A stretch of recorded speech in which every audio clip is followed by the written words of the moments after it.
ಯಾವ್ದು ಹೇಳ್ಬಾರ್ದು ಅದು ಹೇಳ್ತೀರಿ.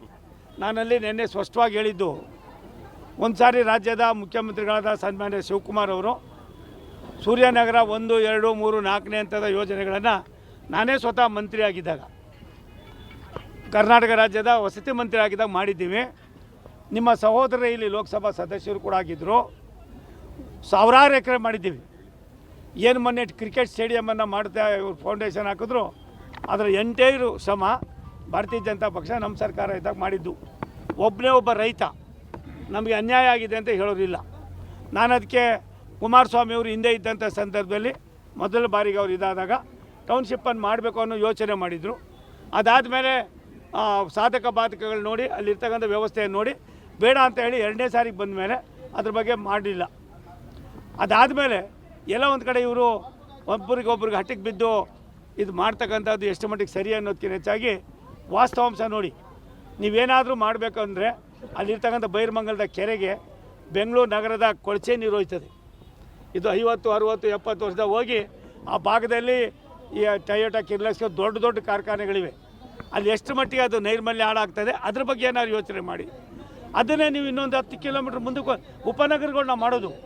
ಈ ಸ್ಯಾಟಲೈಟ್ ಟೌನ್ಗಳಿಗೆ ಈಗಾಗಲೇ ನಾವು ಎಲ್ಲಿಂದ ಎಲ್ಲಿವರೆಗೂ ಕೂಡ ಮೆಟ್ರೋ ಬರ್ತಾಯಿದೆ, ಸಬರ್ಬನ್ ಬರ್ತಾಯಿದೆ, ಮತ್ತು ಬೇರೆ ಬೇರೆ ರಿಂಗ್ ರೋಡ್ಗಳು ಬರ್ತಾಯಿದೆ, ಏನೆಲ್ಲ ಮಾಡ್ತಾಯಿದ್ದೀವಿ.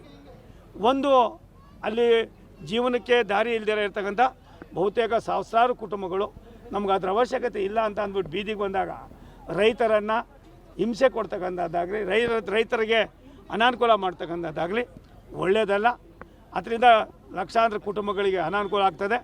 ನಾನು ಮತ್ತೊಮ್ಮೆ ನಿನ್ನೆನೂ ಕೂಡ ವಿನಂತಿ ಮಾಡಿದ್ದೀನಿ.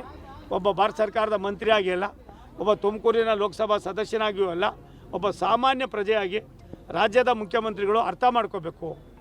ಯಾವುದೇ ಕಾರಣಕ್ಕೆ ಯಾರಿಗೂ ಯಾವುದೂ ಶಾಶ್ವತ ಅಲ್ಲ. ಯೋಜನೆಗಳು ಕಾರ್ಯರೂಪಕ್ಕೆ ಬರಬೇಕಾದ್ರೆ ಆ ಯೋಜನೆಗಳನ್ನು ಮಾಡ್ತಕ್ಕಂಥ ಪ್ರದೇಶವನ್ನು ಯಾರು ಕೊಡ್ತಾರೆ ರೈತರು, ಅವರ ಮನಸ್ಸಿನಲ್ಲೂ ಕೂಡ ಎಲ್ಲ ಒಂದು ಕಡೆ ನೋವನ್ನು ಮಾಡ್ತಕ್ಕಂಥದ್ದು ಸಮಂಜಸ ಅಲ್ಲ. ಇದನ್ನು ಮತ್ತೆ ಪುನರ್ ಪರಿಶೀಲನೆ ಮಾಡಿ ಅದನ್ನು ಇನ್ನೊಂದು 10-20 ಕಿಲೋಮೀಟ್ರ್ ಮುಂದಕ್ಕೆ ಹೋಗಿ. ನಿಜ ಬೆಳೀತಾ ಇದೆ ಬೆಂಗಳೂರು. ನಾಡಪ್ರಭು ಕೆಂಪೇಗೌಡರ ಕನಸಿನ ಬೆಂಗಳೂರು ಇವತ್ತು ಇಡೀ ವಿಶ್ವದ ಭೂಪಟದಲ್ಲಿ ಮೊದಲನೇದಾಗಿದೆ. ಇಂಥ ಬೆಂಗಳೂರಿಗೆ ಕುಮಾರಸ್ವಾಮಿ ಕಾಲದಲ್ಲಿ ಆಗಿದ್ದು ನಾನು ಅದನ್ನೇ ಮಾಡಬೇಕು ಅನ್ನೋದನ್ನು ಬಿಟ್ಟುಬಿಡಿ.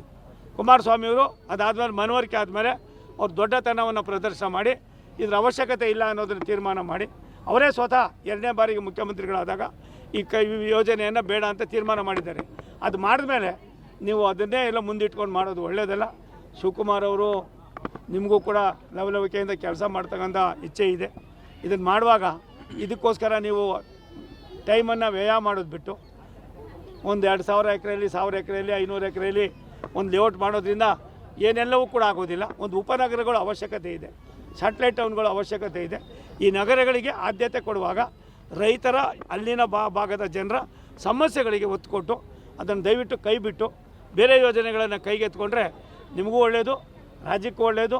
ಏನು ಅನಾವಶ್ಯಕವಾಗಿ ಜನ ಮಾತನಾಡ್ತಾರೆ ಇದಕ್ಕೂ ಕೂಡ ಇಲ್ಲಪ್ಪ ಮುಖ್ಯಮಂತ್ರಿಗಳು ಬುದ್ಧಿವಂತರಿದ್ದಾರೆ, ಎಲ್ಲ ಒಂದು ಕಡೆ ಜನರ ಒತ್ತಾಯಕ್ಕೆ ಮಣಿದಿದ್ದಾರೆ. ಈ ಜನರ ಒತ್ತಾಯಕ್ಕೆ ಮಣಿಯೋದಕ್ಕಿಂತ ದೊಡ್ಡತನ ಮತ್ತೊಂದು ಇರೋದಿಲ್ಲ. ಇತಿಹಾಸದಲ್ಲಿ ಉಳ್ಕೋತೀರ. ದಯವಿಟ್ಟು ಅದನ್ನು ಕೈ ಬಿಟ್ಟು ಮುಂದಿನ ಯೋಜನೆಗಳಿಗೆ ಸಾಕಷ್ಟಿದೆ. ಒಂದು ಸಾರಿ ನೀವು ಸೂರ್ಯನಗರಕ್ಕೆ ಹೋಗಿ ಬನ್ನಿ. ಎಷ್ಟು ಸಾವಿರಾರು ಎಕರೆ ಮಾಡಿದ್ವಿ, 30,000 ಎಕರೆಗೂ ಮೇಲ್ಪಟ್ಟು ಈಗಾಗಲೇ 1ನೇ ಹಂತದಿಂದ 4ನೇ ಹಂತದವರೆಗೂ ನಾನೇ ಸ್ವತಃ ಮಾಡಿದ್ದೀವಿ. ಅನೇಕ ಯೋಜನೆಗಳನ್ನು ಸುಮಾರು ರೂಪದಲ್ಲಿದ್ದಂಥವನ್ನ ಬಗೆಹರಿಸಿದ್ದೀವಿ.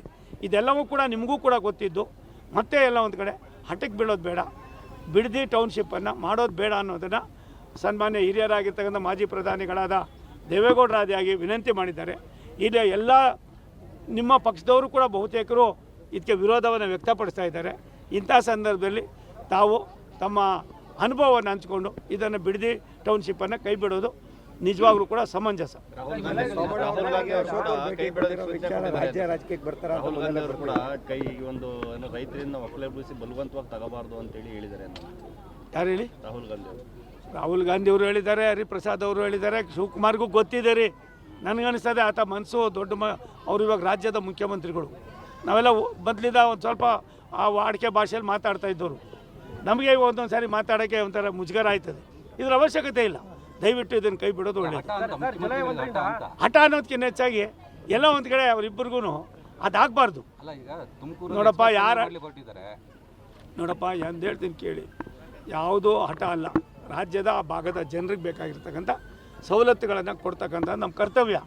ಜನರಿಗೆ ಬೇಡದೋಗಿರೋದು ಆ ಭಾಗದ ಜನರಿಗೆ ನಾವು ಏನಿದ್ದೀವಿ, ನಮ್ಮ ಜೀವನ ನಡೆಸ್ತಾ ಇದ್ದೀವಿ, ಅದನ್ನು ಬೇಡ ಅಂದಾಗ ನಾವು ಯಾರು ಅದನ್ನು ಕಿತ್ಕೊಳ್ಳೋಕ್ಕೆ.